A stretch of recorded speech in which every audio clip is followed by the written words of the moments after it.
compounding of the three original symbols. The sacred symbols, the circle, the triangle, the square, and the pentagon, became the foundation of this wonderful geometric knowledge attained in Mu, and thoroughly entwined with religion and science. Symbols of morality. A short space above the lintel of the entrance to the sanctuary of the Temple of Sacred Mysteries at Oxmal, Yucatan, is a cornice that surrounds the whole edifice. On it are sculptured the symbols of morality, which are many times repeated. The emblems of morality occupied a very prominent place in the ancient religion. It was extensively used by the Mayas, the Quiches, Egyptians, Hindus, and Babylonians, and was found in the writings and inscriptions of all ancient lands. The emblems of morality were used in the ancient religious ceremonies to impress upon the postulant what his end would be, and the end of all morality, and with this end in view impress upon him constantly the necessity of living a life that would bring no terrors when the soul releases itself from the body to pass into the world beyond. The Egyptian was a reflex of the Maya, and the Maya the teachings direct from the Motherland, so that from Egypt we can get the original ceremonies but with immaterial changes. In the temple within the Great Pyramid was found in one of the chambers a sarcophagus with the emblems of morality arranged alongside of it. The postulant was placed in the sarcophagus. Here he was reminded that after his soul leaves his moral body and another life awaits him. This ceremony persists with Freemasonry today. The Tao. The Tao is not only one of the most interesting, but it is one of the most ancient symbols, as it is found repeatedly in the oldest writings of the Motherland. It is the symbol of both resurrection and immersion. Immersion is really only a resurrection of the land. I know of no country on the face of the earth today that has not been underwater several times, because each time it was immersed, it was resurrected.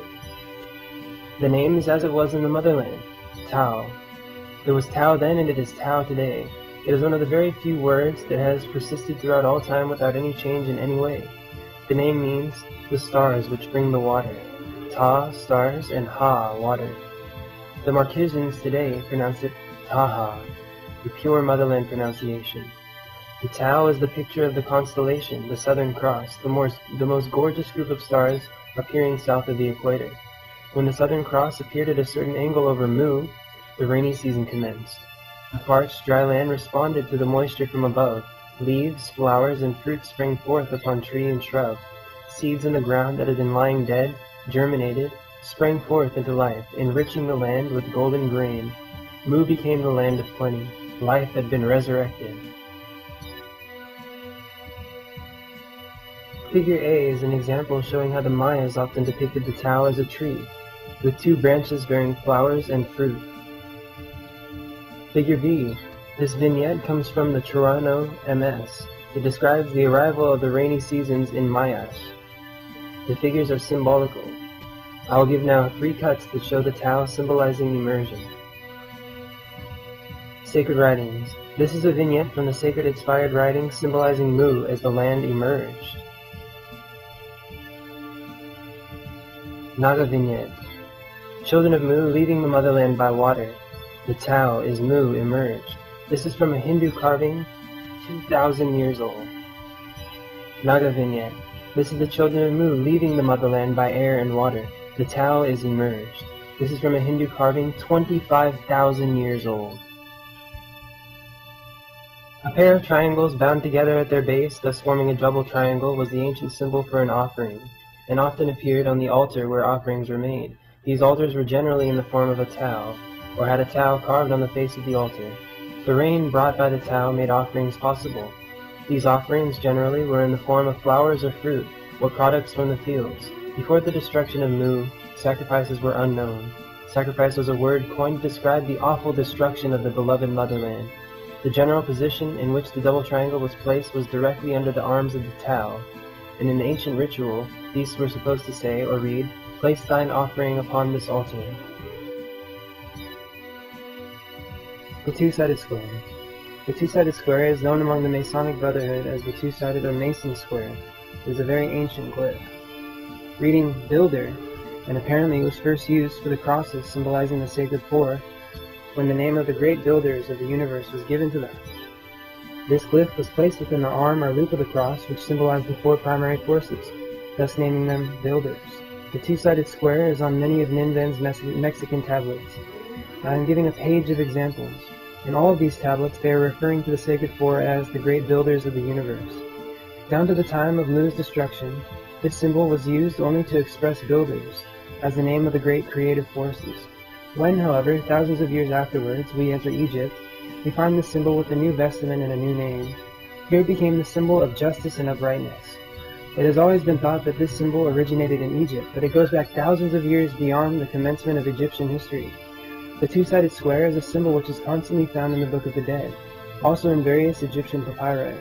All seats, where either gods or goddesses are shown sitting, are composed of the two-sided square. In the Great Hall of the Truth, where Osiris is shown sitting in judgment, his seat is composed of the two-sided square. The people of Egypt were taught that this symbol of the two-sided square represented right from wrong, to act on the square, to act rightly, to act justly, to act truthfully according to Ma'at. To only the initiated and the priesthood of Egypt was the actual meaning of this symbol known. This is shown by the title and the symbol of the god Ptah. Two of his titles were the Divine Artificer and the Divine Builder, accompanying these titles with the two-sided square. In all the designs of the Egyptian pillars, they symbolize the ancient and true meaning. The Great Hall of Truth, or Judgment Seat of Osiris. Left to right, we see Osiris in the judgment chair, a leopard skin, his banner. Four genii over a closed lotus flower, the symbol of Mu. The great beast of Amenti, Thoth with ibis head recording history of the deceased. Anubis with a jackal's head, and Horus with a hawk's head, weighing the heart in a pair of scales against the feather. The deceased, hands aloft exposing his heart, being led into the Hall of Truth by a feather, and being received by Ma'at, Goddess of Truth. From the Egyptian Book of the Dead, chapter 125. The Cube. This symbol is especially interesting to Arc Masons. It is found in the 64th chapter of the Book of the Dead, which is the oldest and one of the most important chapters in this sacred volume. Having been written by Thoth at Sais at the commencement of Egyptian history about 14,000 BC, translation of it varies somewhat but not materially. The following are some of the translations. M. Paul Perrier translated one of the sentences from the Turin copy as saying, "I am yesterday, and I know tomorrow. I am able to be born again." London Papyrus reads, "I am yesterday, today, and tomorrow." The Rubric says, "This chapter was found in the city of Kemenu upon a block of iron from the south, which had been inlaid with the letters of real lapis lazuli, under the foot of the god during the reign of his majesty of the king of the north and the south, Men-Ka-Ra, triumphant by his royal son, Heru-Ta-Ta-Phut, triumphant. He found it when he was journeying about to make an investigation of the temples. One Neskit was with him, who was diligent in making him understand it, and he brought it to the king as a wonderful object, when he saw the thing of mystery which had never been seen or looked upon." London Papyrus, dating 3733 BC, the cube is what was found. M. Paul Perrier's translation from the Turin Papyrus says, "This chapter was found in Hermopolis, on a brick of burnt clay, written in blue, under the feet of the god Thoth. The finding out at the time of King Menekara was made by Prince Har-Titi-Phut in this place when he was traveling to inspect the temples. It related in itself a hymn which transported him into ecstasy. He brought it to the king's chariot. As soon as he saw what was drawn on the cube, a great mystery."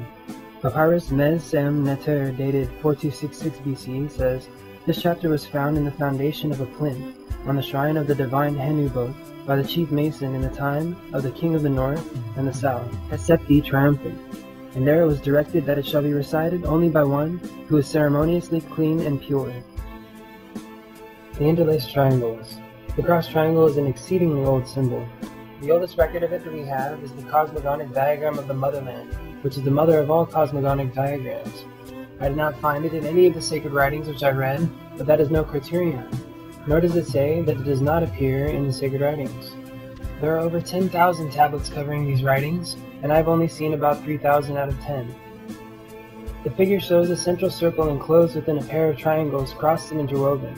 Again, the two triangles that are enclosed within the outer circle leaves 12 divisions between the two circles. The central symbol, the circle, is a monotheistic symbol of the deity, the triangle of heaven, and the outer circle of the universe. The 12 divisions between the two circles are gates, the 12 gates to heaven. Each gate was a virtue, and these 12 gates must be opened by the 12 virtues before heaven could be entered. Among the 12 virtues were first of all love, then followed faith, hope, charity, etc.